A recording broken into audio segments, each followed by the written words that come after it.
Governor గారికి ఈఎల్ఎన్ నరసింహన్ గారికి మరొకసారి ధన్యవాదాలు తెలియజేసుకుంటున్నాం. కార్యక్రమంలో అపురూప అద్వితీయ పరమ పుణ్య ఘట్టం ఆవిష్కృతం కాబోతోంది. ఆ అద్భుత ఘట్టం కోసమే మనమంతా ఎదురు చూస్తూ ఉంటాం.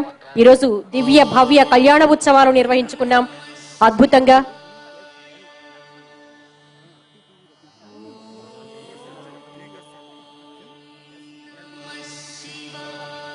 భక్తి టీవీ రూపొందించిన అర్చన పత్రికను గవర్నర్ గారి చేతుల మీదుగా ఆవిష్కరించుకుంటున్నాం.